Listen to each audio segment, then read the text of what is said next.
Two countries put in bids. They both have compromised, which is in the interests of climate change action.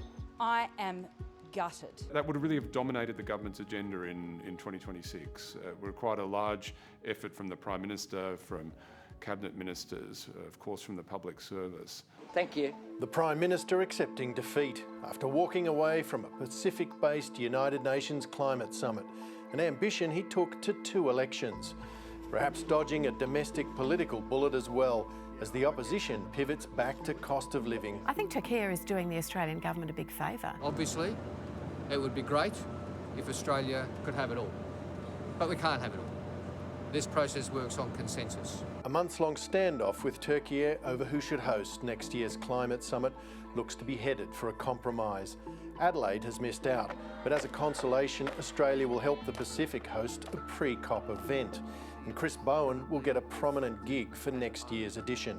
As COP President of Negotiations, I would have all the powers of the COP Presidency to manage, to handle the negotiations, to appoint co-facilitators, to prepare draft text, and to issue the cover decision. For years, there's been a sense in the Canberra bubble that the government's determination to win hosting rights has not been a top priority. Within the bureaucracy, sources say there were concerns about the challenges of co-hosting the summit with the Pacific. Anthony Albanese hasn't attended any of the 4 annual climate summits that have taken place since he became Prime Minister, including this month's in Brazil. The lack of enthusiasm from senior members of the federal government and the bureaucracy has meant they were half-hearted about this. Back in late 2021, when momentum for climate action surged in the lead-up to the 2022 election, the then opposition leader saw the COP as a political opportunity to throw shade on the former government. We also do see it as a part of our international policy. That's why we've committed to making a bid to host the next COP that's available in 3 years' time.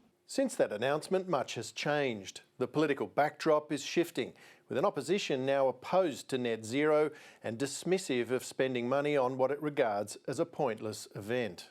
The COP summit is a largely symbolic gathering of, I think, about 200 countries. There's little doubt that hosting next year's COP would have diverted government attention and resources onto a complex, big-picture progressive summit while households struggle with energy bills.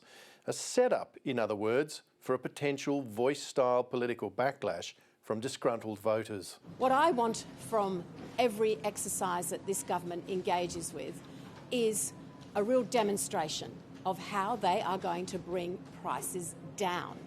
Part global policy hothouse, part big business trade and investment fair, climate summits routinely draw between 70,000 to 100,000 participants. Hosting COP31 would have been the biggest and most complex diplomatic event the government has ever hosted. That would have been, I think, very challenging for the logistics of running such a large event with a fairly short lead time.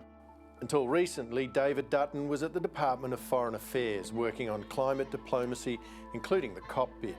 He says running a COP has become risky and difficult.